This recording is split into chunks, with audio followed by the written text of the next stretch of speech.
And Idea Engineering is headquartered here in Santa Barbara, and they also have offices in Washington, D.C. And so this whole thing started, and you'll get more of the details on this, but suddenly I was in this meeting with Simon and Ron Gallo, our CEO, and Sharon Main and Feline Wiggins, and we had this great idea of providing a pro bono branding campaign for a nonprofit. So, we feel free for the nonprofits, we're there. So as we were talking, Simon said, well, I also do this 1-hour presentation on branding, and I do this for nonprofits and other folks. And I thought, aha, what if we had you come in and do just a little seminar and explain the RFP process? And I told him, I'm sure I can get, I hope I can get, like 10 to 20 people.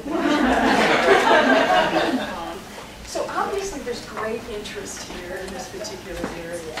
So we're delighted that you are all here. We are delighted to have Simon here. And I'm just going to turn this over to Simon, and you're going to do maybe an hour presentation and then open it up for Q&A, and then you will be launching this whole RFP, but I'm not going to say anymore. Simon Dixon.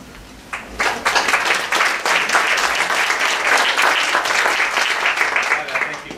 So a couple of words just before I start on Brand Day. So yeah, this kind of, I have a weakness for cars, and a lot of people know that one of my cars is this 71 Buick Riviera, the Batmobile that I drive around town. And people always ask me, do you work on that car? Do you do that work yourself? And I actually can do a lot of work on cars, I'm pretty handy, but I tend to not do. My feeling's always been, I'll do what I do well, so I can get the money to pay somebody else to do what they do well on my car. It'll probably be done twice as well, and it'll take half as much time. And when we were thinking at Idea Engineering, what we could do as a give back, that was kind of the genesis of that thought, of instead of just making a donation or anything else, why don't we introduce our expertise into the nonprofit world and try and help other people do what they do well, and just build up the tools in the market arena. And Ron Gallo and I, every now and then, just get together. We were over at Hungry Cat, I remember, and this conversation started, and he was like, that'd be a great idea. And so here we are, we're kicking off Brand Day. So the idea of this is a couple of nonprofits a year we will work with and create some brand tools, really dependent on what is needed and where people want to go and what we think this should be, but it'll definitely be collaborative. And then from there, we intend to just keep this rolling. We're actually launching it in DC next month. I'll be out there doing something very similar to this. So this is a talk that I do. I was first asked to do this. I don't know how many people are familiar with the TMP program up at UC Santa Barbara. We've done a lot of work up at UC Santa Barbara. And the TMP program, which is actually just going to start offering degrees, I think, next year, is the Technology Management Program. And it's a phenomenal program. They mint entrepreneurs, essentially. They take people, help them create ideas, some of them solid, and walk them all the way through on how one would launch that. And they have successfully launched a number of companies into the business world. And so I've done various things with them, and I was asked to come talk to them probably about 4 years ago now for the first time, which was the first time I ever put myself up for public speaking. I feel sorry for the first people that have to watch me do this. But I've been going back there since, and since then I get invited to talk to entrepreneurs, mostly entrepreneur groups actually. The DC Entrepreneur was not long ago. And my feeling is that everybody, and every company should think, and even nonprofits should think like entrepreneurs. Just sort of ask challenging questions on how you get your ideas inside people's heads and how you bond to them. There's a question I always ask at the start of my talks, and it'll be interesting there, but I'm going to ask it anyway, which is this. If I could guarantee you success, if you could not fail, there's no chance of failure, what career would you choose? This is the open question. I'd love to hear some answers. What would you be if you could be anything and you could not fail? Come on, someone's got a copy of an answer. Movie director? Okay. Come on. He opened the gate. Novelist. Novelist? World traveler. World traveler? King of the world. Documentary filmmaker. Documentary filmmaker. Lawyer. Lawyer? That's $1 million. I feel suicidal. Famous documentary. Famous documentary. That's a step up. Neurosurgeon? Okay. Okay. So I started asking this up at UC Santa Barbara, and I'd get a lot of those answers. Talk show host, truck driver, I liked that one. And I would get like NFL player, NHL. And my feeling is, well, this is just absolutely true. If you're, by the time you're 22, if you're not talking to somebody in the professional sports and they're interested in talking to you, that ship sailed. But outside of that, every single thing that was said here today, you can go do. And I really challenge this to students because I say to them, if you're here watching me talk and you're studying to be something other than the thing you just said, you need to go home tonight and sit in front of the mirror and ask some pretty serious questions. Because passion is really what drives all of us. It drives a lot of what we're going to be talking about today. And if you do what is not your passion, for them I say the next 40 years, but all of us here, I think I've a good while to live, then every day you're kind of really wishing you were doing something else. And what I guarantee people is, every day you will have your ass handed to you by someone doing what they actually have a passion to do, and it's the same as what you're doing, and it's not what you want to do. They'll always outthink you, outmotivate you, outwork you, because while you're driving to work thinking, I can't believe I'm doing another day of this, they're driving to work going, I can't wait to do that thing that I thought about in the shower today. So, follow passion. It's really important. Turns out this is the only time we're going to be on this planet. I just love this quote. I mean, I'm sure a lot of people see it. It ain't what you don't know that gets you into trouble. It's what you know for sure that just ain't so. And I see this all the time, and I specifically see it in marketing, but heck, I see it everywhere. Yes, ma'am? Simon, that isn't Mark Twain. It's Satchel Paige. I'm going to let them duke it out. Apparently Mark Twain was a terrible plagiarist. Now we know. Thank you. But I mean, I can talk to my son about this, but I especially talk to the college students, but I say to them, it can sadly last a lot longer, which is, in all avenues, certainly applies to our communications. We too often get caught up in driving to be right rather than driving to the truth. As I say to my son, the beauty about admitting you're wrong is you get to be right from the next second on. Why would you delay that moment into the future somewhere? So I say this in marketing, it's sort of wonderful. It's like I get to talk to clients and they can't really talk back. What we're really trying to do is to get to some truth here that works, not any particular person being right. I know that some people here have seen me talk before, so you guys don't get to answer these questions. Where is the brand in this picture? On the bags. On the bags? Okay. Anywhere else? On the sign, yeah. On the what? On the sign? Okay. Anywhere else? The man. In the window. All right. All right. Well, The I customer. tend to get the stars, the back, the sign. And the truth is none of those. Those are brand cues. The brand is right there.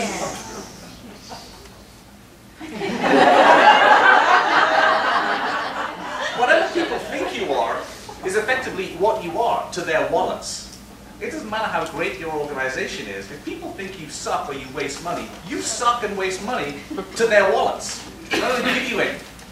So it's very important that the brand lines up with what you actually are, and that you communicate in such a way that people truly get what you are. I was in DC last year talking to a prospective client, and they kind of asked, in a global sense, what it is that our company does, and maybe what we do better than others. And it made me think of this. I'm an Olympics junkie. My mother, I think, was it Melbourne? Melbourne might be the first one. Rome? Tokyo, 64.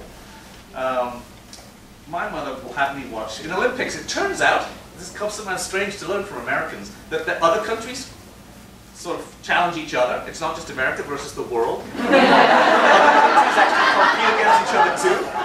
It's news, I know. And so for the 3 weeks in England, or 2 or 3 weeks that the Olympics is on, TV basically regular TV gets thrown off by the BBC, and they just cover the Olympics pretty much wall to wall. And so my mother and I would then watch it. Well, watching the Olympics was her Olympic sport. It was a big deal to me. So in '96, when the Olympics were held in Atlanta, they put out this call that you could nominate someone to be a torch carrier. And I nominated my friend Zoe. We had this mutual friend, Mark, he was my best friend, and he was dying of AIDS at the time. He just missed the cocktail, and so his life was slowly ebbing out of him. And she, in honor of him, she ran a workout studio.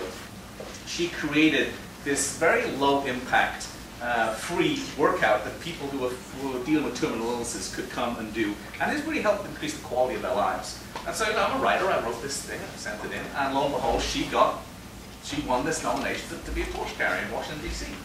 And so the day came, and we're standing out Connecticut Avenue, and we're looking up the road and finding in the distance that comes the iconic figure of just before we see the flame, we see the guy's arm. And he runs down to where we are, and Zoe has her torch ready. She presses the button to get the gas flowing, and then she hands it on. This flame ignites, and she turns. She's beaming, and I'm like bawling. A mile and a half away, our friend is dying. I mean, it was just such a powerful moment. And when I talk about branding, inside the mind of any entrepreneur, inside the mind of anybody who runs an organization, inside the mind of anybody who's passionate about what they do, there's a flame burning. It's the flame of why. Because people really don't care what you do, they care why you do. And our job in branding and marketing, when done right, is to find that flame, is to tunnel down and find that flame, and then turn around and express it in such ways that people get that flame ignited inside them. People really buy into passion. That's why you should do it, but also why it's important that you drive it into other people, because that's how they bond to your organization, not by what you do, really by why you do it. It's really how people get hold of you. So this is was long widely considered, and maybe it's still so in a lot of cases, to be like the finest ad ever run. This isn't it. It's about to start.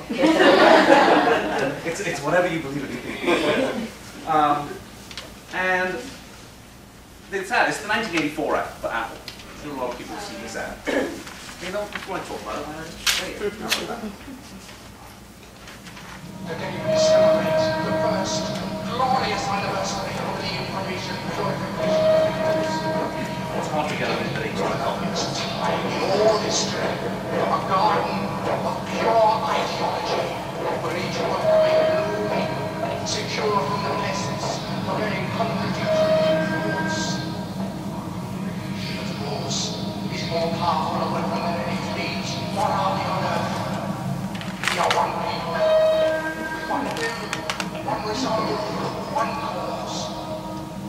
Our enemies shall talk themselves down, and we will bury them with their own conclusion. We shall prevail. On January 24th, Apple Computer will introduce Macintosh. And you'll see why 1984 won't be like 1983. So, again, an advertising world considered A, if not the high point. It's actually been, the ad already ran, well, actually, beautiful trivia question, should you ever be bold enough to get caught in advertising trivia. It's generally thought as only running once ever. It actually ran twice. They ran it somewhere in the middle of the night in Kansas in 1983, so it would get into the 1984 awards. But the only time most people know about it is it ran once, paid, in January, the Super Bowl, in 1984. And more little trivia, it's worth saying. It almost didn't run. The folks who were running Apple at that point didn't want to run this, and Steve Wozniak literally pulled out his checkbook. He goes, "If you guys won't pay, I'll pay for this ad." And finally, they buckled. They ran the ad, and it was this great thing got produced. Ridley Scott actually made this. And the beauty of Apple is that they stuck with this. I mean, you can see the modern Apple in that ad. They came up with a great brand idea, and it still fits them. It's not the flavor of the week. The Apple flavor stayed the same. They stuck with something. They came with a great idea, but more than anything else, they really kept to it. They kept looking back at their brand and making sure that it fit. And it was interesting because obviously was it August when Steve Jobs died? But soon after that, the question I was asking people, okay, now we're going to find out, is Apple a great company, or is just Steve Jobs a great man? And then I started seeing a couple of worrying things. One, Steve Jobs, even though he was a billionaire, what he was known for was getting paid $1 a year. Well, then Tim Cook comes in, and the first story about him is $267 million of stock options. Now, to the fanboys that love Apple, they don't want to know that kind of stuff. The next thing was that Apple was was pushing their earnings offshore to not pay taxes in America. And my comment at the time was, they're not doing anything that other companies don't do. But if your brand is largely built on being something different from any other American company, you're in trouble. And in September, I have to say this, I got a nice bottle of wine out of this by a friend who had a lot of money in Apple. I told people, you know what, I would consider selling Apple shares. I think their brand's in real trouble. And a lot of their value is their brand. They've lost $250 billion in value just in September. And to me, the one that's got me sending out the blog was that. The iPhone 5 came out. And if anybody who has one, I had one, I mean, I was delivered the wonderful logic that because I'm a branding guy, I have to have the latest and greatest on me at all times because I'm into branding. So it's perfect excuse me to buy the latest and greatest. So when the iPhone 5 came out, I had one on my desk the first day. And I opened the box and realized, and I kind of realized it before, but I hadn't really thought it through, there's this new connector, the Lightning connector. You got the thing. Look at that. I won't demonstrate this with my finger also, but this is the connector. So if you have peripherals that you bought to work with the iPhone 4 or the generations before, they won't work with the iPhone 5. You've got to buy one of those connectors. Probably costs about $1 to manufacture, maybe. Apple sells it for $29.99. And they couldn't even give one away. You know, to me, they just put one in the box. Because for me, I have five peripherals. I mean, I've got my car, I've got 2 that I travel with, I got one next to my bed, on my clock, and I got one on my desk. So I needed 5. $150, I'm going to pay $150 to Apple so I can use their new phone? Well, I mean, there's something wrong with that picture. So I'd send my iPhone 5 back. I'm like, when somebody else starts making these for $3, then maybe I'll do this. But what Apple did, and I just think Tim Cook doesn't get it. Steve Jobs, this was inside his DNA. He could get away with a lot. But he understood how to run a company. He understood the Apple brand. He understood how to create it, which he did. And he understood how to protect it. And I just think, well, actually, I wrote a blog about this. And just said, I don't think the guys who are running Apple fully understand the power of what they have and how special they need to be. And the girl I was dating at the time just had, her brother-in-law was pretty high up in Apple, so obviously liking a fight. She sent him my blog, which I could feel the steam coming from Washington. And I got this long email back where he just wrote, you know, we are innovative, we work with non-profits, we do this, we do that. And I spent 5 minutes reading it, and I wrote back, and I thought that's why I said it. He took a day writing to me. But I just said, this is all fine, and all these things are true. I actually said, I bet this guy, I kind of wrote it to her, but I knew he'd read it. I'm sure he must be an engineer. Because lost on him was the passion part. I was like, all these things are true, but it doesn't feel like you really care. If your customers who believe so much in you, if you become just a laundry list of qualities that you do, there's no passion left in you. And people, that's worth what would appear to be worth about 1/3 of the value of Apple. So every year during the Super Bowl, everyone talks about commercials. And usually I come with a couple of examples, but this year's Super Bowl was just so uniformly mediocre that I'm staying with it. All the Super Bowl. But the kind of commercial I refer to as a flying monkey commercial. And we've all had this moment, or it's certainly very common, where somebody will say, and it happens a lot after the Super Bowl, I saw the greatest ad last night. Oh yeah, what was it? Oh man, there was a flying monkey, there was the Swedish bikini parachute team, there was a guy shot out of a cannon. Oh, it was awesome. Wow, what was the ad for? It was that for Doritos or was that one for Bud Light? And I'm like, man, that's not a good ad. Now, I would like to think that my company would produce a commercial where somebody will watch it, put the TiVo on hold, and run to the store to buy whatever it is. But at the very least, they should think better about you at the end of that 30 seconds than they did at the beginning of that 30 seconds. And if they can't even remember the name of who you are, that just didn't happen. And I tend to refer to this when people are talking about idea engineering. I say, we don't have any 12-year-old creative directors. And too often, the genesis of a commercial or a communications campaign is, you know what would be fun? You know what would be a fun thing to do? You know what would be cool? Why? What is happening with your product? Because actually the reality is, well, famous, a lot of us will remember Where's the Beef? Where's the Beef? It became part of the American vocabulary. It was, I mean, Walter Mondale threw it out at Ronald Reagan. Actually, with as much effect as it had for Wendy's, because it didn't sell any more burgers. And so I had this conversation recently in DC. My niece, or at least sort of niece. She's up at Newhouse at Syracuse studying advertising. And so they were having a discussion in class, and she said, well, you know, more people know Wendy's. More people got to know Wendy's, so that was good. And she goes, and apparently the lecturer thought this, which made me think of, you know, those who can do. Show me the financial report that has something in the assets of how many people know us. That doesn't matter. This is, how much did you sell? I'm lucky that the first thing, literally the first thing, when I was waiting tables in Washington, D.C., many years ago, and I decided to get into advertising or law. It turned out you needed a degree, a grad degree, to study law. And I don't have an undergrad degree, so I'm like, well, I don't think that's going to happen. So I guess it's going to be advertising. And I waited on a guy, well actually a couple of times I got interviewed. So the guy I ended up working for, I waited, but before that was somebody else that I went to talk to. And literally, the first thing I was ever told is still the most true thing, which is, the good ad is the one that sells.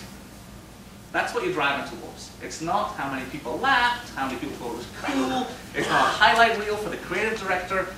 Did the needle move? Did you get more donations? Did more people buy burgers? If that's not happening, then the ad didn't work. And so I like to show, you know, every year they run a poll. The USA Today runs a poll on the best ads. And it's being voted in real time by people watching the Super Bowl. And I've always considered it to be absolute junk, as do a lot of people in this business. So here's one. This was the number, was like 3 years ago. This was the #1 commercial, voted #1.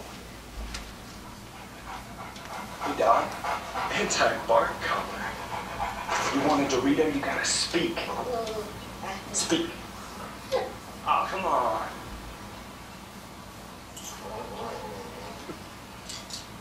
It's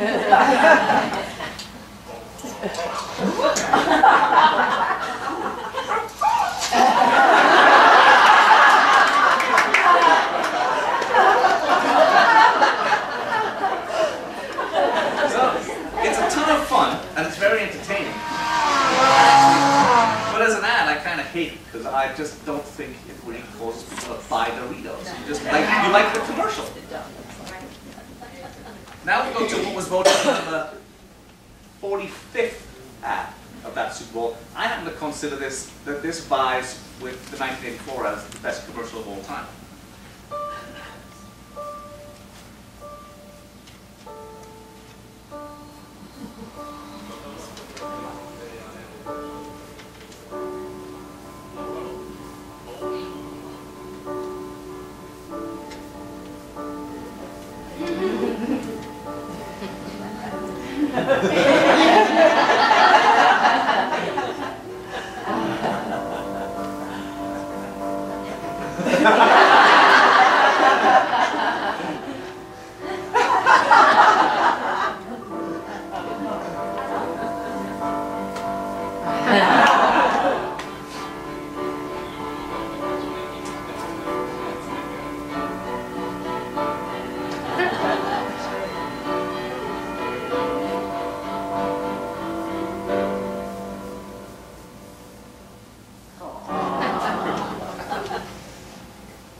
I think that's genius. It makes people clap.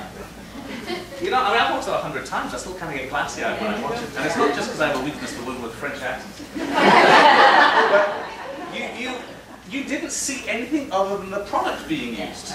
There wasn't. They didn't feel the need to. Sometimes a conversation about logos. I remember once being at UC Santa Barbara, and it was for a logo we were doing for the environmental program, and there was too many cooks in the kitchen. And one of the guys was saying, we need to have like a dolphin and the ocean and sort of the cliffs and then the sun. And I was like, you know, it's not a logo's job to tell a story. It's a logo's job to work in the mood. It just needs to fit. So nobody's going to sit and parse your logo. But it does need, they'll notice it if it's bad. This ad, all it does is it shows you Google working. It's set in a beautiful little story, but the way it even like it shows them how to spell the Louvre correctly. I mean, these little features in Google, it's just so beautifully done. Came 45th. But I sometimes say there's a great, have you ever seen the film The Usual Suspects? Yeah. Great line, so much great line from there. Yes, sir? Yeah, by the way, they live by their philosophy. One of their speakers was one of the vice presidents of the company, and he said, you know, email me sometime. You'll be surprised, I may respond. I did, and he responded. That's good. That's good. Well, one of its 1,000 assistants who uses his email account, but nonetheless. I asked for a copy of his speech. He sent me the original. All right, that's good.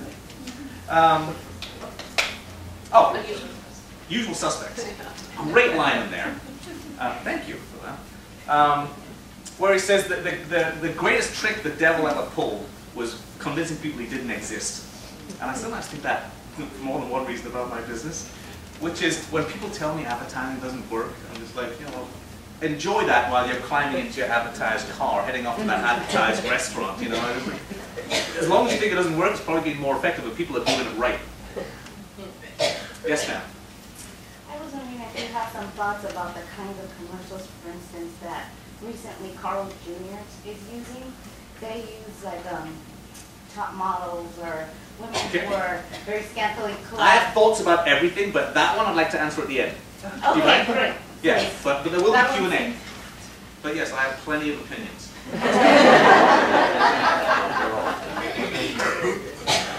I emailed a friend of mine, my best friend, funny enough, lives in Bangkok, and I emailed him last night because I was trying to remember this quote and his computer just fried. So as best as I can say it, because he sent it to me like a year ago, George Will said, Obama's greatest skill is giving his admirers permission to feel good about themselves for feeling good about him. And I just thought that was wonderfully astute. I just love that. I think it's just so true. I mean, certainly the first time Obama went in office, we had no record to vote on. I think, funny enough, I think of a bit like Ronald Reagan, where everyone just wanted to feel better. I think with Ronald Reagan it was about America, and I think with Obama it was just kind of about ourselves. And I think he tapped that beautifully, which is not to say anything positive or negative about him, I just think that he tapped that beautifully. And so something I got asked a lot, not long ago, about this ad by Nike.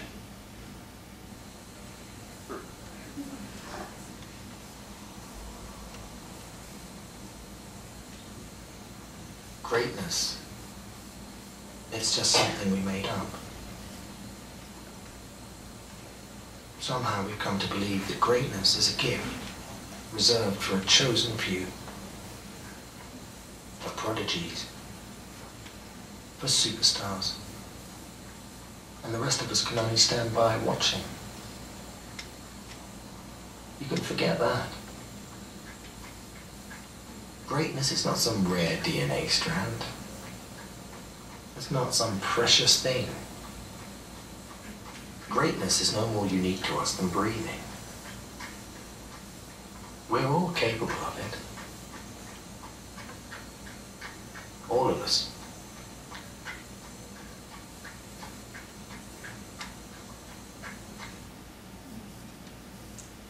Caused a lot of conversation when it came out. I mean,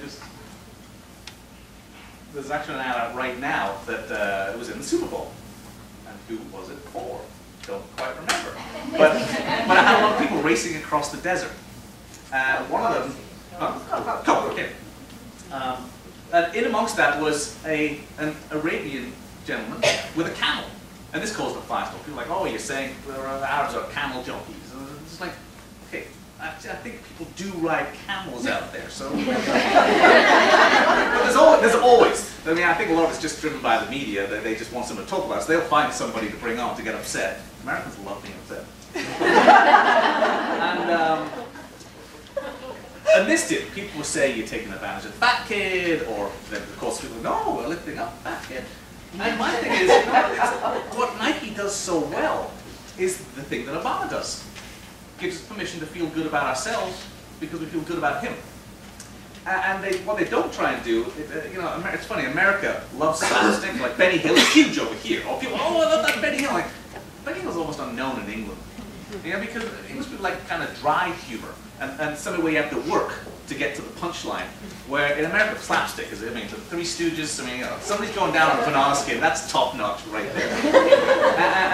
And in some ways, sports companies do a lot of that. They just show really great sports people and they wear their stuff, ergo you should buy it because maybe you could be that person, which none of us really believe.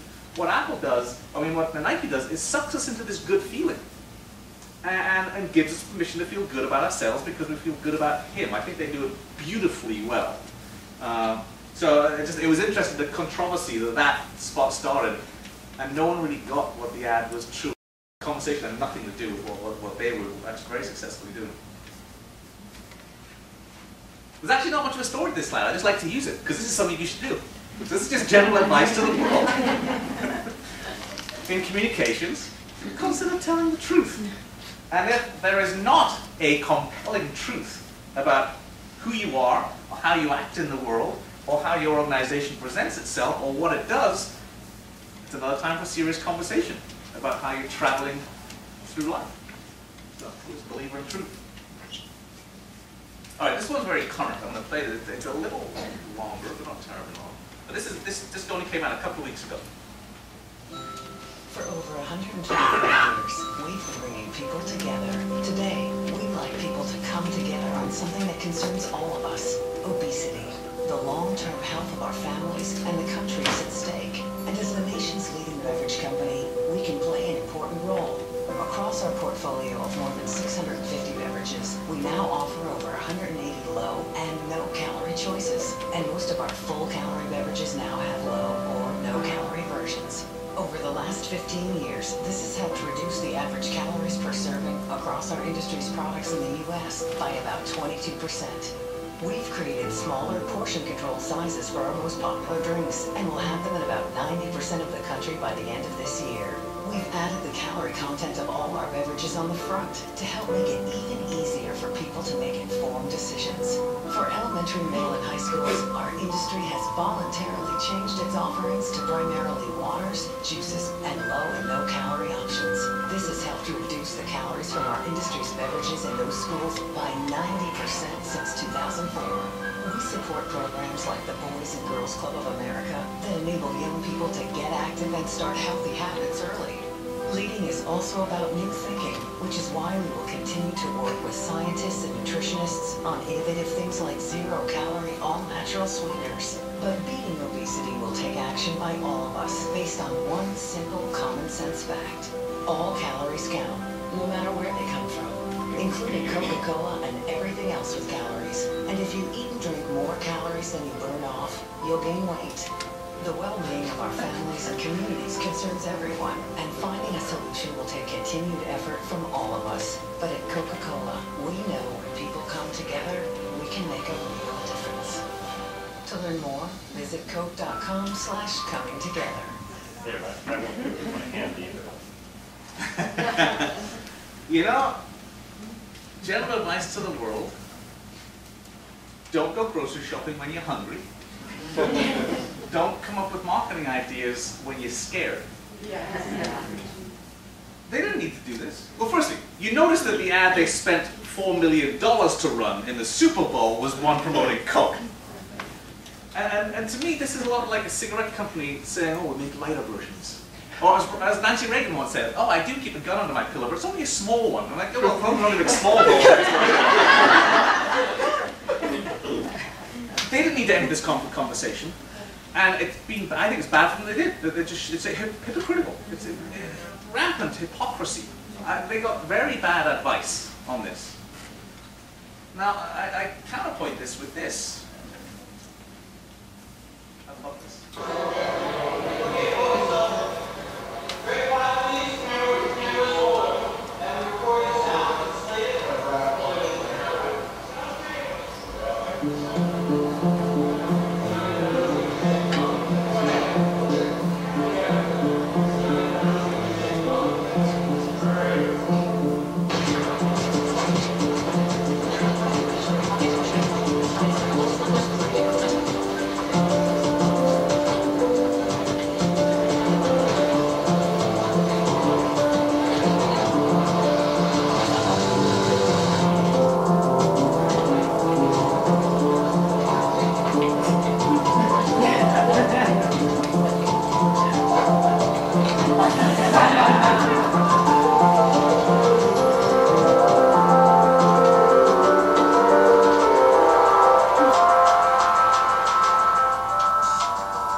I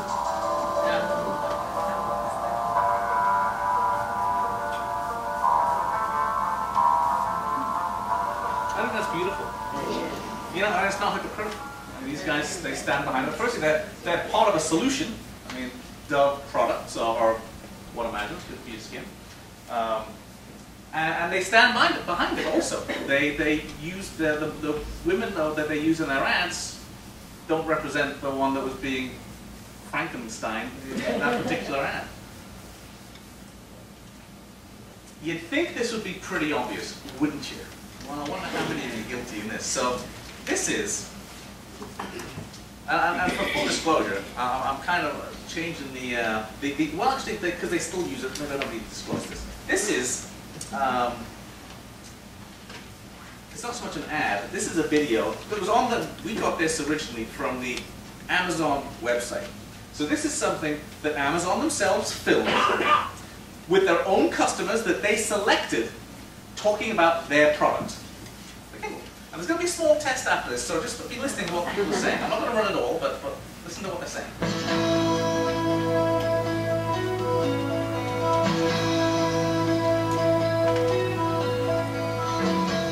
One of the first things that I noticed was that it's very compact.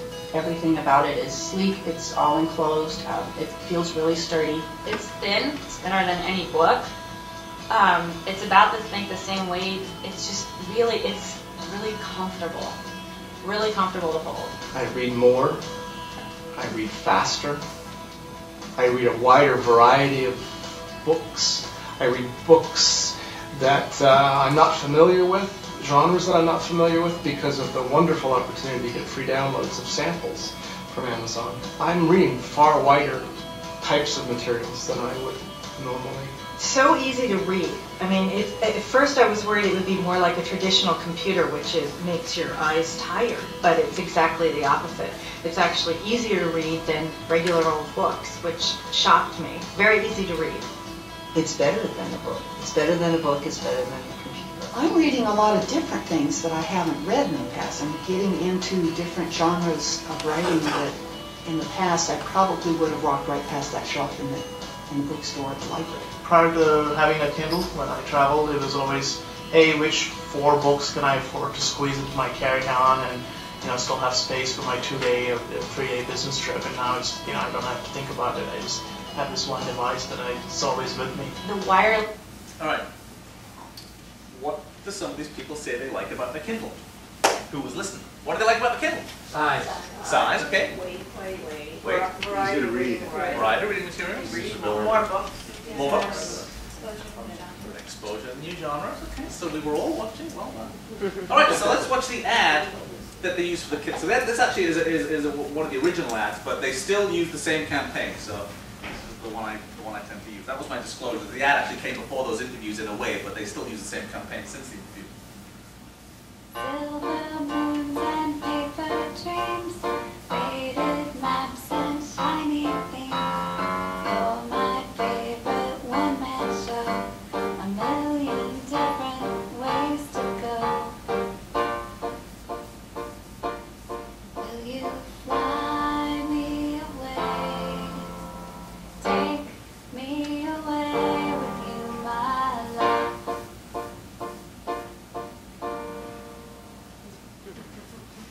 I'll put this better than I put it to the students, or at least more PG-13. You just watch the creative director pleasure himself in public. And as to that tagline, I think I would just posit a guess that since Gutenberg first cranked off the first Bible, no one in the history of man has ever said, I need a book in the next 60 seconds. I'm gonna have one in the next 60 seconds.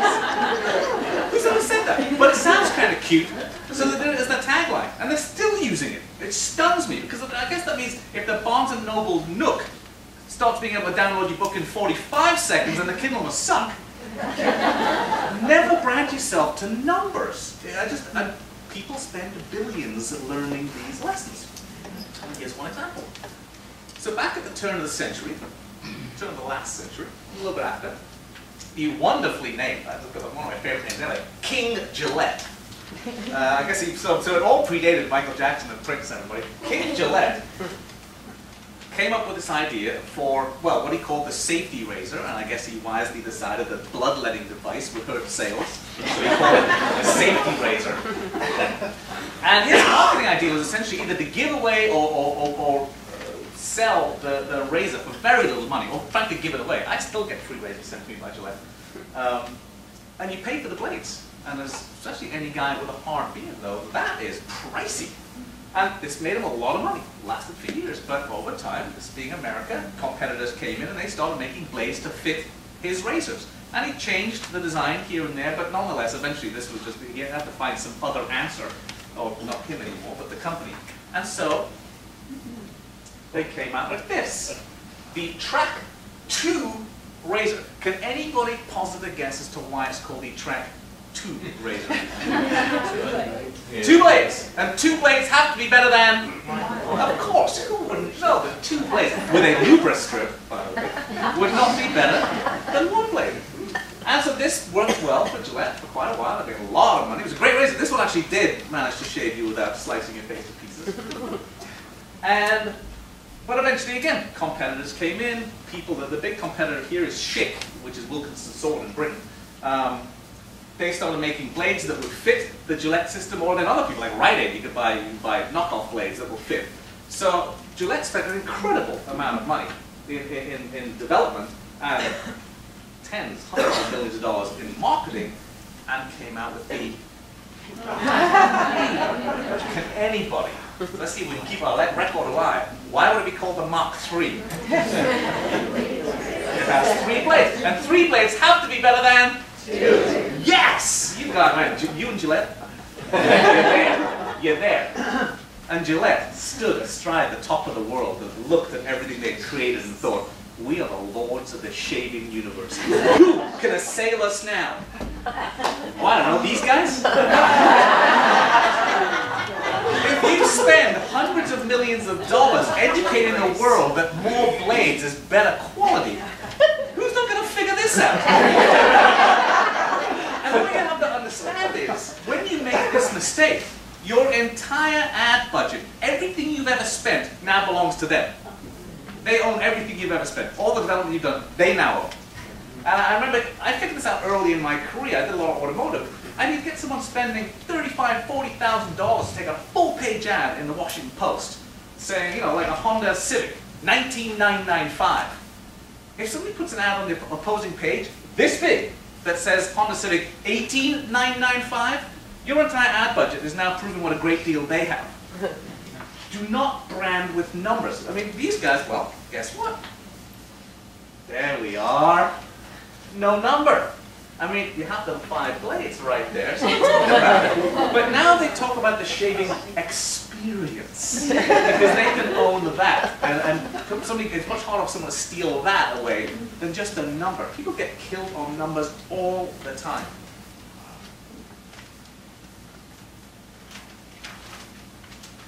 This is actually a famous word just because Dan Rather once used it very introspectively, perhaps, to end a news broadcast. He was famous. So one night he just ended it with courage. And cut. I kind of like that. Maybe it was after he had the Where's the Kenneth night. Anyway, what's the frequency, Kenneth? Wasn't that it? What's the frequency, Kenneth? Anyway, the reason I stick this up here, and again, it's sort of a challenge. I mean, it's something, when I know that we're most likely to get fired, happened right here, is when a new marketing director comes in. Because they got their own people. And plus, and the reason I put courage, because it's not like they're not other good people, it can be very hard and challenging people on a self-esteem level to look at the thing that came before them and go, that was good. They feel that they have to make their own mark. And so as an ad agency, I just know if a new marketing director arrives, it's an uphill, to say the least. It's uphill. It's worked well for us. I've certainly had to die by the song that I live by. And the reason I show it is, oh, so here we go. Do not say it out loud. In case nobody heard that, I'm going to say it again. Do not say it out loud. Just put your hands up. If you feel confident, you know whose tagline that is. Yeah? All right. 1, 2, 3. B and W. Generally thought of as the best tagline ever. And BMW's done a great job because the ultimate driving machine You know, it's interesting. It's kind of a man's saying, and yet women drive BMWs a lot. Great car, women love it. And it's always hard. Car manufacturers spend a lot of time trying to figure out what the mix will be for their car and then how to appeal to that mix. And they've had disasters with it. I remember one that sticks in mind, like again, I'm a car nut, is the Toyota Supra. The Toyota Supra, if you ever, oh, if anyone would be interested too, look over the history of that car, it was a very manly car. It's great, iconic designs. And then for some reason, they brought out a chick design. Why? I don't know. That car just disappeared. Because they'd already driven away the people who they now are, maybe by accident, making it for, had already made the decision that wasn't a car for them. I don't drive a Supra. But now all the people that were their customers, they drove them away too. They're like, I'm not driving that thing. The reason they bought the Supra in the first place is because it had like a man style to it. These guys have it dialed. I mean, they're privately owned. They're the largest, well, actually, they're one of the larger car firms. They're privately owned. And they just have their stuff dialed. Anybody got any idea whose tagline that is? Wow. 3S. What? 3M. 3M? Okay. No. Yours? Sounds good. Anybody else? Anyone else want to be wrong in public? Come on. Be courageous. IBM? IBM? Sounds like it could be IBM. GE? Sounds like it could be GE. Yeah. None of those, but thank you for speaking up. Is it yours? God, I hope not. BMW. Now, I don't have proof on this, and I don't want to look for proof because I might find out that I'm not right. So in my little ecosystem that I've built, this story is true. This part is true. They changed to this about, I don't know how many years ago now, within the last decade. Didn't last long. I mean, there was a furor in ad world. And my guess is, this is the part where it's just my guess, there was a new marketing director arrived and felt threatened by the greatest tagline of all time. So they came up with this. And I love it because it doesn't even say a company of good ideas. It's like, oh yeah, we're a company of ideas. It goes, not so much. That lasted about 6 months. And then they got rid of it. And I used to have, I have more slides usually, but I'll go faster today. They then, this was just the year before last, and you'll have seen this campaign, they went to Joy. They pushed Ultimate Driving Machine into the background again and started having this whole campaign about joy. And that was the one that worried me. I'm like, what man uses that word? The only time it played in my life was the girl called Joy who dumped me when I was like 19. It was not a joy at all. But no guy says, oh, it was a joy. I had such a joyful day. Very glad I didn't get that one got pushed out. I'm guessing both of these campaigns lasted about as long as the marketing director who greenlit them. This was a recent one. We had a meeting where this got showed up. We have a weekly meeting every Tuesday, Monday, whenever Jennifer says it's going to be. And so one of our people played this. I want to play it to you. And this one is a little long, but it's worth watching. You have to kind of watch it because you'll see. Set fire to your hair, poke a stick at a grizzly bear, eat medicine that's out of date, use your private parts as piranha bait. Some waste your time, so many don't waste. It has some issues. I found this last night. You're going to have to just go with it. Don't waste your time, so many don't waste your time. Get your toast up with a fork, do your own electrical work. Teach yourself how to fly, eat a 2-week old unrefrigerated pie. Don't waste your time, so many don't waste your time. Don't waste your time, so many don't waste your time. Bicycle killer inside, scratch drug dealers and the line. Take your helmet off in outer space. Outer space, use a hose to dry your eyes, a hiding place.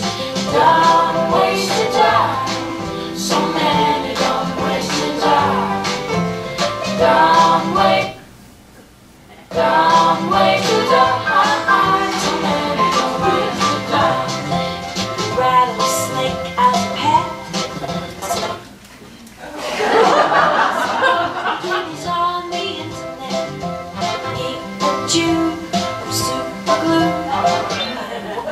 I wonder, what's this red button do? Don't waste your time. Some men don't waste your time. Don't waste your time. Get close. Some men don't waste your time. Dress up like a moose during hunting season. Disturb a nest of wasps for no good reason. Stand on the edge of train station platform. Drive around the moon, get at a level crossing. Run across the tracks between the platforms. They may not rhyme, but they quite all sing. Dumbest ways to die. Dumbest ways to die. Dumbest ways to die.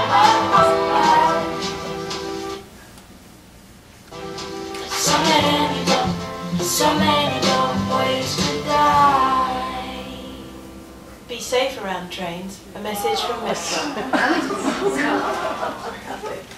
I watched that. My comment at the end was, that just sucked. I bet the client loved it. And I did a little research, and lo and behold, the client was like, oh, that's awesome. Dude, we got like 1 million hits on YouTube. And it's just great to know that people are walking around singing about train safety. And I'm like, not one person is walking around singing about train safety. People walk around singing about dumb ways to die. Firstly, you have to wait 1,000 years to get to the train. It only matters how many people clicked at the start of the video, not how many stuck around to watch the end.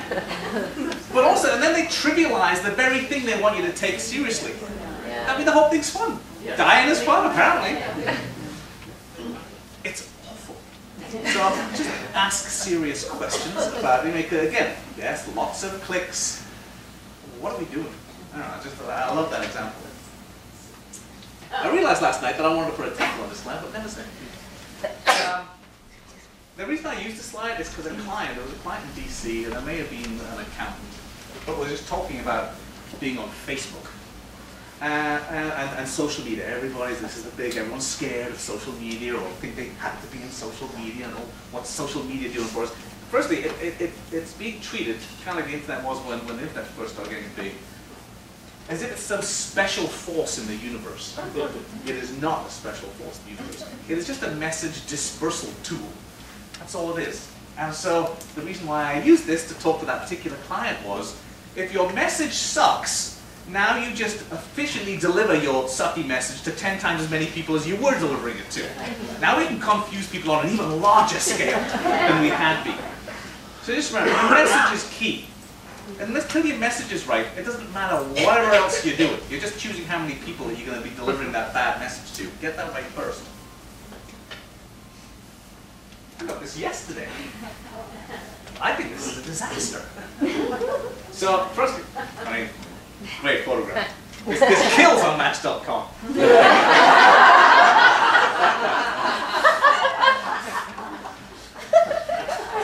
So I got this, and I'm like, my first reaction was, wow!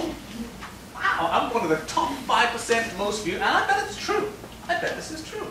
200 million members, 200 million members. I'm in the top 5%. And my second reaction was, much as I'd like to believe otherwise, I'm not that popular. And so I get to it, I didn't bother looking at my own stats, I got to work, and I mentioned this to Guy Gabriel, so he made up Guy. So my partner Guy, he's like literally, it's as if God was like, let's design two absolutely opposite people.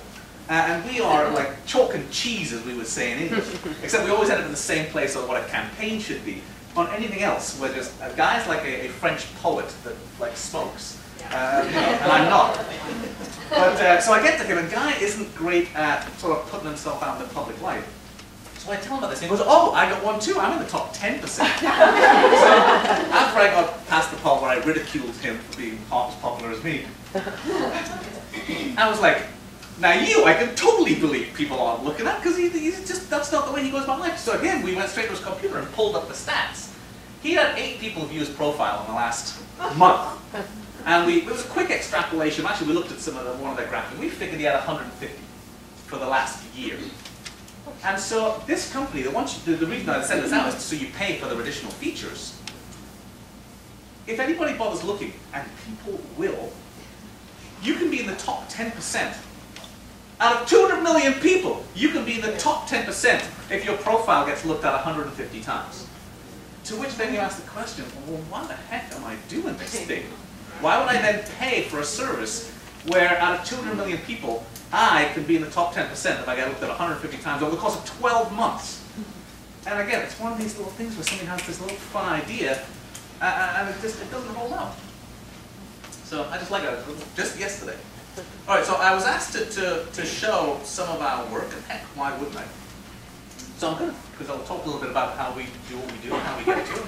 Frankly, you know we're doing Brand Day. This is the kind of brains that would be working on stuff. These guys were brought to us. I don't know if anyone here has heard of Landor and Associates, but Landor could lay claim to inventing the modern concept of branding back in the 50s. Phenomenal company. Let nothing I say sound like a denigration of Landor, because they're phenomenal what they do. Well, they tend to work with big firms like Procter & Gamble and Ford. That might not be actual customers, but that kind of size. This guy, for whatever reason, didn't feel he was getting what he wanted out of them. And sometimes, heck, with a big company, you can meet the A team, but that's the D team working on your stuff. And he came to us, and essentially this guy, one man, and he said he wanted to open the greatest gym in the world, and he had the money to do it. He was opening it in London, he bought the Harrods warehouse to stick this thing in. And so he wanted a brand created. And actually it came with this name already done, Kicks Gym. I actually wouldn't have gone with this name, it would have been up to me. I tend to say to clients, firstly, you want to create a bar over which only you can jump. That if somebody thinks about the space that you are in, then you become the only logical answer. You've created a series of challenges, maybe not overtly, but as people think about those challenges, the answer leads to you. And sticking the word gym in this, well, I mean, a gym is 24-hour fitness. What's that, like $299 for the year on a special? This place is something like 25 grand to join and 1,000 a month. I mean, this is in a different sphere. So you don't want to spend your time, as I challenge clients, having a conversation about what you're not. You want to be having a conversation about what you are. And I think gym wouldn't have been right, but whatever. Rarely do people come to us with blank slates, so that's where we go. And so, after meeting with him, as we do, we talk to clients all about talking. I say to clients, we'll never know as much about what you do as you do. We just know about what we do. We came back with what we called the manifesto. And we said, can you stand behind these declarations? And I will read them off. Celebrate daily. Conform not. Question often. Make art. Challenge yourself. Grow emotionally. Nurture regularly. Befriend more. Love voraciously. Learn passionately. Respect unflinchingly. Be you. And he's like, yeah, that's what I'm trying to do here. That's kind of it. And something I've been using for like the last year, still at church of all places, is I say to people, people don't give a poop who you are, they care who they are in you. I don't care what you do. Why is my life better because you're in it? What's going to be easier for me because I'm using your product? But people are doing things, they need to be shown what's better for them and how their world improves. And so, with that, I tend to refer to this as the brand prism. Because once you have it, all the marketing and branding light shines through it. And so we stopped talking about a gym. We started talking about personal evolution. And this was very true for them. You know, if you talk about personal evolution and then you go to 24-hour fitness, that just sounds silly. But at Kicks Gym, whether if you want to evolve physically, well, they've got the best equipment on planet Earth for you to go down there and pump yourself up with. But if you want to evolve socially, if you want to evolve spiritually, if you want to evolve intellectually, they have classes and instructors for all of these things. And so once we get this put together, I tend to refer to it as the brand prism, then from there you can start expressing the various parts of the brand. The first piece we did was this direct mail piece. Very high-end, because they were very high-end. I think Madonna literally was the first member. So if your credit score was high enough that these guys would even return your phone call, you'd get sent this book. And in the back of it, there's a couple of pages about the physical plant, because when you spend this kind of money, you're not wondering whether the facility's going to be good or not. You might be wondering whether the faucets are going to be plated in gold or platinum, but not whether the place will be good. What we did is we brought the manifesto to life, so people could see themselves in it. And from there, the campaign broke. We're creating a dream space for you. This one is challenge yourself. This one's make art. I was in better shape when we did this photo shoot.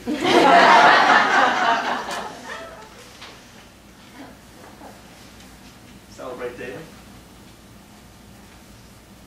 We just found this one somewhere. Question author. Anyway, so that one was for Kickstarter. The next one I want to show a few slides from. This was actually last week. I was in DC launching this brand. So this is hot off the press. We're going to introduce this firm, Rafa PC. They're an accounting firm, but they specialize in working with nonprofits. And Tom Rafa, which I must get him out here to speak sometime. He is a human tornado of fun. He is so driven. He's just an amazing guy. I just love being around him. I can see why he drives people nuts, but I like his energy level. And so he's run this accounting firm. They've had it for 25, 30 years now. And he felt strongly, and he might do Steve Jobs as well, he really gets his brand, he gets what it's all about. And he just felt his brand didn't represent them well enough anymore. And this is their old logo, which is like, hi, this is the 1970s calling, I like my logo back. It looks like an Art Deco ocean liner commercial or something. And also just even the name, they capitalize. It sounds like the Royal Association of something. And just it didn't speak to who they were. So we created this new logo for them. And this actually animates on the website because we wanted to create, there's a person called Rafa. So we wanted to give the warmth that comes out. There's a signature, which kind of indicates maybe there's somebody signing that signature. And because there's so much about their people, we wanted to keep people as part of this. And then the tagline is just sort of an aspirational call, both inside, because it's very true. Again, I'm going to go back to that slide, tell the truth. These guys do more. They have like their own little university there that they bring nonprofits in to give them lectures. I'll actually be doing this, I think, next month. But a lot of other people to help nonprofits do what they do better. So it's a call internally to themselves, but it's also an aspirational call to all of their customers. And this indication of we will help you do more than others do. And their old website, and it's funny because I push back. There are certain areas that Ideal Engineering works in where people like to call us specialists, and I hate that term. Because specialists in branding tend to be people who produce your website like this. Anytime somebody comes to you and say, I do a lot of whatever it is, nonprofits essentially, be wary if they say they're a specialist, because they're going to brand you on an industry level. You could take any accounting firm's name, pull off theirs, and put in some other accounting firm's name, and it would fit. True, that's an accounting website. Well, what the heck? What are you trying to sell? The idea of accounting, or this accounting firm? Of course, they're trying to sell theirs. And so we wanted a way to project who they were, and going back to what I was just saying, it became outcomes driven.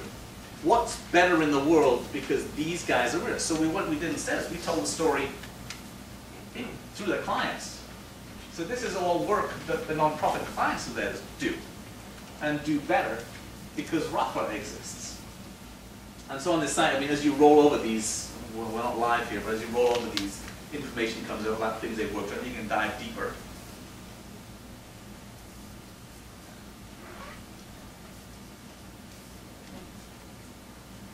This would look silly if it had Cooper's Live brand on it. There's only one accounting firm this works for, and it's theirs.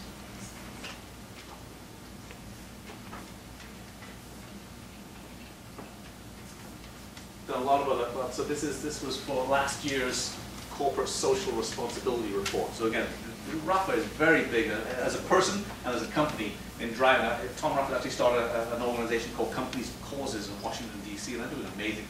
They're pulling in a lot of corporations to essentially give money to help nonprofits in D.C.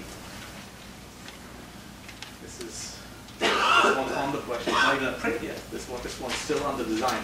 That's the Taft. I used to live at this end of that bridge in Washington. Beautiful. This is a fun piece that we actually, it's still waiting to be used. I have a copy of it sitting here somewhere. It's something we first did for Home Depot. Was we did, they wanted a piece they could leave. It's sort of a signature piece, either at trade shows or also when they deliver their proposals. And something we did when Home Depot hired us. There's a new position in urban America of a sustainability director in cities. And essentially that's someone who works to make everything, many processes in the city sustainable. And what tends to happen is they just pull someone out of the box and just go, you're the new sustainability director. To which the guy goes, okay, well now what do I do? And so Home Depot asked us to build So now what do? And we created this online site. It's the Sustainable Cities Institute. And it's like an online university. It's a forum, knowledge base, classrooms where these people can collaborate together and become better at what they do. So when we launched that, we created a piece that went out. I had this literally credit card sized flash drive. You flick it out and put it into your computer, and it would launch the website. And so we've done a similar one for Rappa. It still hasn't come from the presses yet, so I can't show you, but that will end up here. And on that will be whatever. It'll either be their proposals, any of their work, or it'll launch you to their website, whatever you want. So it's a fun little piece. So anyway, the idea for Brand Aid is literally that we are going to look at people's applications, and we're going to, some will be driven on what we think will be interesting to do, but also how people talk about themselves, whether we think it'll be something we can work with. And it's going to be ongoing, so just because you don't get it now doesn't mean you don't get it a year from now. But this is our give back. We're very excited to do this, and we encourage you to apply for it.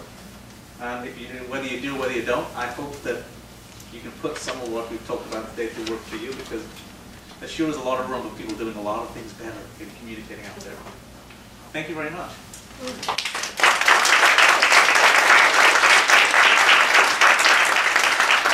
Time for your question. You were going to ask a question about Carl Jr. Yes. And we're doing Q&A if anybody wants to do that. Yes. So what are my thoughts about Carl Jr.? Yes, and that seems like that those commercials do sell the hamburgers or whatever, but at the expense of objectifying women. And so, can you say something along? You know, I think they're very edgy. I mean, where do you think Carl's Jr. ranks on the sales of burgers? I don't have that figure, but they sure ain't McDonald's. And McDonald's doesn't do that. So that's kind of my answer. I think they try and make themselves stand out. You know, there's something I'll sometimes challenge people, and there's, again, slides that I can't show every slide every day, but one of my slide sets, because I love cars, it's a picture of the Pontiac Aztek. I don't know if anyone remembers that car, but it literally was voted, in the London Telegraph, it was voted as the ugliest car of all time. And it's hilarious where they have the story. This car was never released in Europe. And they said there was some Fiat, the Fiat Multipla was in first place, and then a couple of votes came in for the Aztek, and they said people started clicking on it, wondering what it was. They said, at which point the votes exploded of like, this is the absolute ugliest car ever built, and it sure is. And it always amazes me how some of these things get greenlit. Who could have looked at that car design and go, oh, great, I just built this. It's awful. It shows what can happen in some big companies. And this was a car in its last year of sales. I mean, they needed to sell 75,000 to break even. I don't know if people really know this. I tend to throw this out as a question of how much it costs to build a new car platform, to start from scratch and build a new car platform. $6 billion to go from pencil to car. And then you've got to sell cars to recoup that and make money. So in the Aztek's case, they needed to sustain sales of 75,000 units a year. Never hit that, even when they were giving them away pretty much to rental companies. And the last year it was available for sale, sold 26 units in the United States. That's falling short of its goals. Whereas, I love what Cadillac has done over the last decade. They've taken a position, because Cadillac have realized, someone smart realized, that we try and take on Audi, BMW, Mercedes. And I'll challenge anybody who drives any one of those cars, if I took it away and gave you one of the other two, you'd live with it, you'd be okay. So, to bring a fourth car into that mix, it just wasn't going to happen. And so what Cadillac did is they have a very singular car, very well made car. I mean, it's at the zenith of American car making, which is really good right now, folks.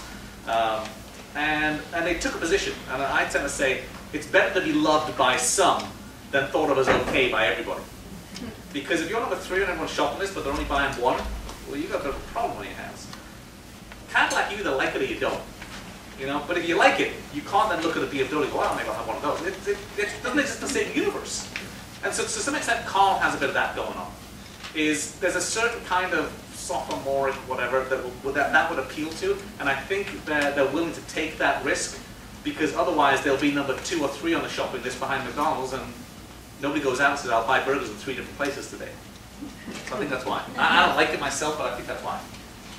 What's your opinion about reaching the baby boomer generation with print ads or catalogs and brochures versus online, like main sites or things where they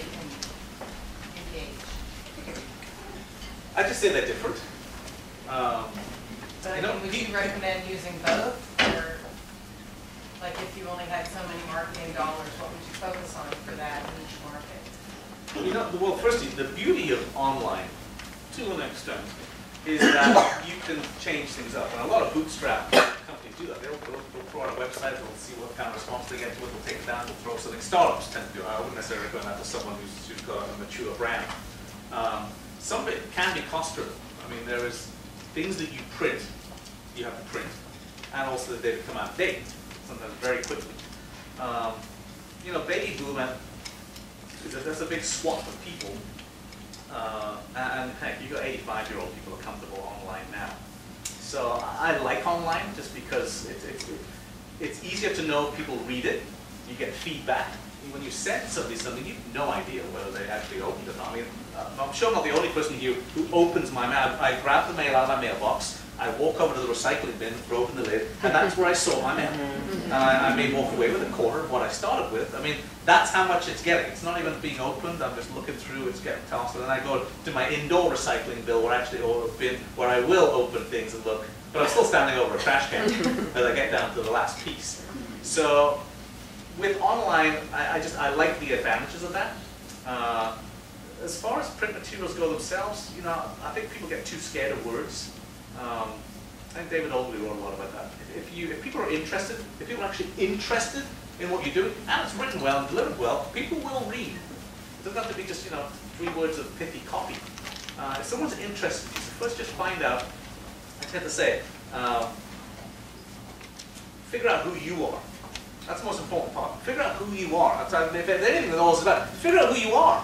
Until you've figured out that part, how the heck are you supposed to tell somebody who you are if you don't know who you are yourself? Get that part down. Then figure out who might be interested in you. What are the kind of people that will be interested? And the third piece, and this is where I think people fall down the most, is what I call the resonant format. What is the resonant format that will speak to these people? There's a piece that we did. I'll try and pull it out here. We were approached. We do a lot of stuff at Ventura County, and it started off with their. I don't know if I actually have this on, but it started off with their alcohol and drug prevention program. And they had an issue where people, monolingual Spanish speakers from south of the border, were living up here, and they're having a real problem with people getting arrested for DUI. And they wanted to reach into that community and work with this. And the thing is, you know, in Mexico, it is technically illegal to drink and drive, but the chance of you getting pulled over because you're brown bagging into the car are minuscule. And so people were getting pulled over in Ventura County. And they were like, well, what's the problem, officer? Am I saying it? saying in Spanish. And so we thought about that. And this is my favorite part of my job, is to intellectualize these kind of things. Well, what's the slowest way to fit to a culture? If you don't speak the language. If you don't speak the language, how are you going to mix with people who aren't like you? And to adopt a new culture, that's the way that happens. So if they're only mixing with people just like them, there's going to be a very slow pickup of what the cultural norms are in whatever the new country is. It's not that people want, they just don't have the ability to do it. So we created this fotonovela. I mean, wildly popular. We've done a few of them now. And it's literally, we used local people. I mean, just real people who weren't actors. And we shot this fotonovela. I'm sure it's on our website. It's on our website? It's on our website. And it's the story. It's Paco's story. And a guy, I mean, it's all overacted, which is good. We based this basically on a soap opera. Soap operas are huge south of the border. And so it's like a soap opera in print. And Paco's at a party, his families are there, they're all tying one on. His son is like, yeah, do you know what? And his father, oh, I'm okay. And they get to the car, and his wife wants to take the keys. And it's funny because I was showing this to a friend of mine recently, who was Mexican, and she laughed because she thought, oh, that's so perfect. She goes, I see my dad say that because he goes, I wear the pants in this family. She goes, that's my dad would say that. And that's the thing, we want to deliver it culturally normal. And so he gets in, he drives, he gets pulled over, everyone's shame, he feels the shame. And again, shame is a big thing. The shame of this happening in front of his wife and his kids. And you know, now I'm in the system. So he goes through, but he gets some help, and they end up with a happy family at the end. A separate group that Ventura hires to do these things polled the effectiveness of this. 97% of the people who read this, they said a behavioral change because of it. So successful that the Mexican consulate relicensed it from us so they could print it and use it. And so it's finding a resonant format that speaks. In fact, recently on a contract we were doing in Ventura, we gave a quote for doing translation. And they came back saying, this is expensive. We pay only, I can't remember the number, 5 cents a word or something. And I'm like, my thing was, well, that's your damn problem. If you want a cost per word, because what we try and do, I think it's just, the saying of that is culturally offensive. Because then now what you're stating out loud is, we're going to write something for English people, American people, and then we're going to just translate it word for word for Mexican people. I'm like, there's a cultural difference here. So I said, the reason why ours costs more is, we hire a fully fledged marketing person, marketing expert, who happens to have as their first language, Spanish, and we give her a concept, not a bunch of words, and say this to those people. And we speak it in a way, well, like I wear the pants. Now you write that in a thing for Americans, you'd be like, there'd be a furor. I'm like, wow, how can you say that? It's so chauvinistic. We're writing it for the people who's meant. That's when I say resonant format. Just make it appeal to the people that you think, or you think you figured out of your audience. I have a question. Yeah. And I have an answer if you don't have the Okay. answer, or I have my own answer if I don't like your answer. That's me being told the way things are. So, I'm a nonprofit. I'm applying for the Brand Day campaign. So, what is it that you're looking for in the selection process? How can I write an application that's going to be competitive? Wow. I have the answer if you want to. Well, I was going to say, but you might want your answer. There's a great line in Shakespeare, which I wish I could do something other than paraphrase, but he just says, if you want to know how the lark sings, cut open its throat, but it'll never sing again. And so... That's kind of my out there answer. I mean, we want to feel that people have a compelling idea of who they are. It's that first part. A compelling answer. Now, with that said, sometimes when we're in discussion, one of the great quotes that we have from one of our clients is he said, I didn't really understand what it was that I wanted until I sat down and talked to Simon and Guy, and they told me what my idea was. But some of it's just something that's interesting and compelling, and frankly, some of it's seeing that flame. You know, when I mentor people up at UC Santa Barbara, and I get someone coming in to do the presentation, they're wearing flip-flops. I'm like, don't ask me to love you more than you love you. That really pisses me off with that. I'm like, you know what? You come doing your part, and I'll like you 20% less. Because that's about the best you could hope. When I coach people about talking, I say your audience at best is going to be 20% less excited about what you're talking about than you are. So if you're phoning it in, just know that they're going to be staring at the back of their eyelids pretty soon. So let me see the flame. When you send in this, show me the flame. And then we can work together, maybe take this flame somewhere. But if what you are is a laundry list of stuff, well, trust me, I'll be asleep before I get to the end of it. How's that for an answer? That was like really good. That was really good. And it's like working with Ron. It's like, okay, here's the big picture. You know, me down on my level, here are the things that I would do in an application. Okay. First of all, I would link it to community need. The same thing you do when you do applications for the Santa Barbara Foundation. Why is your organization really dealing with a critical community need? A second thing I would look at is how is your organization different from other organizations in your sphere who are providing similar services? And then the third thing is, how would this campaign take your organization to the next level? What do you think of that? It's magnificent. Well, we should do this more often. Yes, sir. Yeah. I've learned a long time ago, you only have one chance to make a good person. You know you do. In fact, I've got a blog post that's waiting to go out, which says you only have a second chance to make a third impression. I mean, there was because a little story I tell. There was a woman that I know who came out of UC Santa Barbara a year or two ago. She was one of the people I told off wearing flip-flops, actually, and she had a project which we were helping them with. I do a lot of mentoring. We're helping with the program, and as often with the case of some of these small companies that try and launch out of UC Santa Barbara, they just get stuck getting support, getting coders as long as software, and so theirs just didn't fly. And a while later, she asked me if I would come and have coffee with her.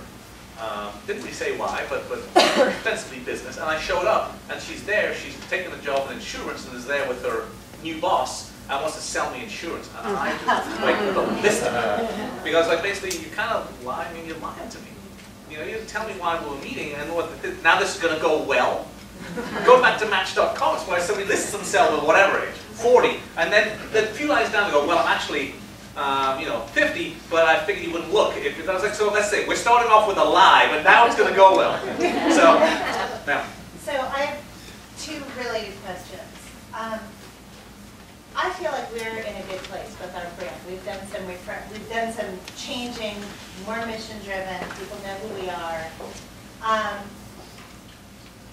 So my question, technically, is how do you take something that's pretty solid and not redo it, but keeping it fresh? And is someone in that space the right kind of person for you? Are you looking for nonprofits that really are floundering at this point and ready to? You're talking about in brand-aid or branding? Like So the general? first is general, and the second piece is the brand-aid piece. So give me the first part. First part is, how do you take something that's pretty strong and yet keep it fresh? I think firstly, keep it fresh in you. Stay relevant. Be talking about it. I mean, it's just like yesterday I got that thing from LinkedIn, and for me, it's not just it's a thing to look at what we do and apply it against that thing and talk about it. I think, especially for a lot of nonprofits, be a resource and make sure that you present yourself in a way as a resource. So it's not just I'm only going to come to you when I want money. You're only going to meet us when we have something either for you or want something from you. Stay relevant, stay in front of people. I'd say my answer to that. I'm not sure about the exact fit for what you're asking, but you need to keep yourself in people's lives. I'm thinking like the ultimate driving machine. Okay. Okay, you've got a tag. You have something that then becomes recognizable and associated with your brand. And then BMW goes and comes up with Joy. Well, that was a complete departure. But would there be value to the ultimate driving machine, something, 1 year, the ultimate driving machine, extending that core?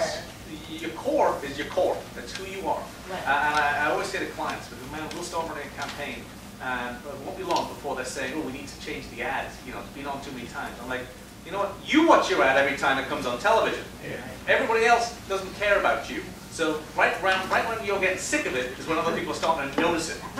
So be careful about getting sick of your stuff. Repetition and just being honest to who you are is okay. As long as you're telling the truth and be honest with it, people don't get sick too quickly. As far as what we're looking for, what was that second question? Yeah, so... Oh, do we look for people planning? No, I don't need to be planning on the readiness of the client. I don't need to be a rat swimming to the ship. I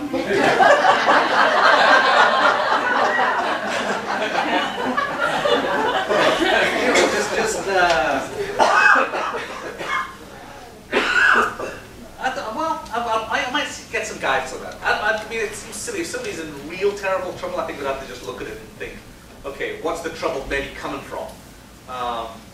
If we think it's just purely the communications aren't great, then maybe it would be worthwhile looking at it. If there's various other cancers, then... Great. Would you say they don't need our help, or would you say this is something we can take from, or very good to great? You itching to answer that? I think you're going to look at each one of the applications individually, and something is going to spark. If it has the three elements that I'm putting in, if you agree with those, and also if it feels like the fire. I mean, I could see you doing something from scratch as someone who does nothing. I could also see you taking something to the next level, because I think, again, one of those elements is if it's going to the next level, you could be going here to here, or you could be going here to here. So I think you're going to be open to all kinds of ideas. Put much more eloquently than me. There you go. I'm going to move around, sir, because I've got to go. Yes. So during your presentation, most of them were commercials. With the nonprofit, do you feel it's more viable for them to use TV media as their vehicle, or do you feel digital, like online components are more important? I think that's just, that ends up getting driven on a very personal level to what it is you're trying to do, who you're trying to do it to, and what you budget. I mean, there's so many pieces that come into that. Don't look upon these as commercials. They're just examples of messaging. Those happen to be ones that were done in video from a commercial. That's got nothing to do with what I was saying. There's one slide that I often show. I have my little hall of shame that I collect. And there's one that I love. I mean, this big company, CBRE, they're a huge leasing, like commercial leasing firm. And they had this ad, and again, it's one of these ones where somebody saw sort of, oh, this will be fun. It's a picture of a whole bunch of penguins up at the North Pole. And at the forefront, so they're all tucked down, you know, as they do. And there's one head up. And it says, one head stands above the rest. And they're talking to Stevie Wonder. And I'm like, you pause that for 5 seconds. You go, firstly, that's the idiot penguin. The rest of them have their heads down the stable. This is the penguin that has his head frozen up. One head stands above the rest. We are stupider than any of the firm out there. And then as somebody else pointed out, I didn't even notice it at first, and one of the students goes, well, there's more than one penguin in the head. There was like 3 more. So there wasn't, even that wasn't true. So the headline was a lie, and then the idea was idiotic. So what I was talking about really was just sort of the idea of the messaging, both good or bad, that came from those. So it's not like we drive towards any kind of TV commercial or anything else. Really, it's what matters. TV is a tiny part of what we do, actually. Yeah. I have a question about audience. And in the beginning, you showed the picture of the brand, and it wasn't the logo and the name and everything, but what was inside the audience's head. And with nonprofits, we tend to think that, well, everybody is a donor prospect, and that's who our audience really is. But in Santa Barbara, how would you recommend that we look at segmenting our audience and figuring out how to do that and the research to know who is the most appropriate person or group of people and what are their likes and needs and desires, so then you can target your message to that group? It's hard. Yeah, well, I think it is hard. And it's so easy to say, oh, this could be for anybody. I think some of that you just have to do your own research on, well, who's giving us money right now? You know, where do I mean, I think that research is out there. We'd probably go to, you know, so we would just go out maybe through questioning of likely people. Some of it's just trying to figure out what are the kind of people, if you're about the ocean, well, I mean, think of the kind of people who might be driven towards that, or go on to something like, what the heck is it called? They gave us something for our school to use. There's a company here. Where's Sarah? Anyway, there's a company that's based out of Santa Barbara, which they can go in. You can put in what you're looking for, and it'll show you who in Santa Barbara is giving money to that cause. And go look for people. What the heck is that? Noza. Use something like Noza. You know, there's tools out there, and some of it, quite frankly, is just, you know, it's just your noggin. You can figure out. You just don't go after everyone. You go after everyone. Now back to that thing of better to be loved by some than thought it was okay by all. Go after everybody, and now you're just part of everybody. And some people are going to do it better than you, or especially the ones that are targeting more specifically. You know, look at an old saying of mine. I say to customers is, it's easier to keep a head nodding than to get a head nodding. If somebody's giving us something, or somebody's giving to you, that's an easier person, and it stuns me. And the telecoms used to be terrible at this. They would pay you $25 if you would switch from Verizon to AT&T. And excuse my language, but I call that paying for whores. The kind of person who will leave a company they have a relationship for $25. Oh, but they're not going to do that to you.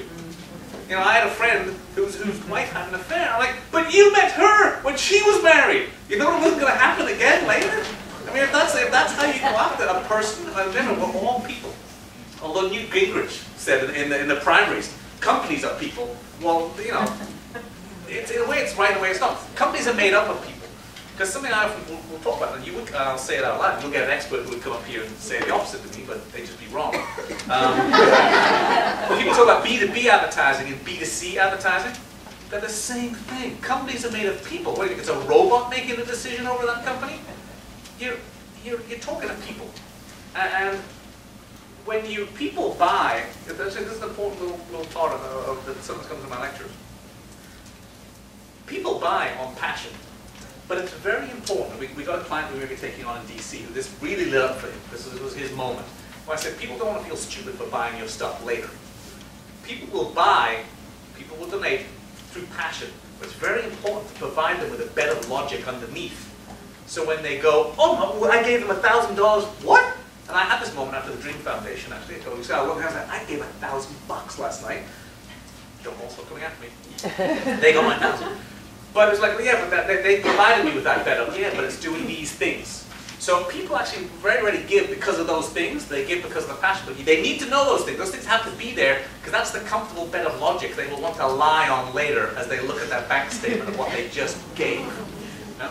So I'm going to take one more question, then I'd like to do closing remarks. Okay, okay. There was somebody else, you know, I'm going to have, this guy was a big. I was just curious about your relationship with Rafa. Did you deal with him? Was he signing off on that campaign, or was that you dealing with his staff? Well, in that particular case, with that, for one, so Tom, his finger is in every pie. There's a woman, Jimena Ryan, who was the director of marketing. It actually, or even maybe actually because of the fact they're old friends, that was a bit of a maelstrom to get caught in the middle of. And sometimes that's the hard part of what I do, is I'm the chief rodeo rider. Luckily I like doing it because nobody else in our firm does. But so that one was very particularly, I mean, nothing happened. If Tom doesn't like it, it's not going to happen. No matter how much time has been spent in it, if it hits his desk, he's just, no, it's just not going to happen. So day to day, we dealt with a marketing director, but you know, Tom, and that's again, it's different in every firm. There's a firm we dealt with right in this room, where it tended to be, they put that faith in us, we went away, and we came, a lot of it was done. And the marketing director just had faith in us and knew that we knew what we were doing. There's other people where they have to like be with you every step of the way, looking over your shoulder. That's my less preferred route, everybody. But we really are we strongly believe in collaboration. Like I said, I'll never know, nor probably wish to know, all that you know about what you do. I know about what I do. And in the confluence of those two things, great campaigns can be born if we work together.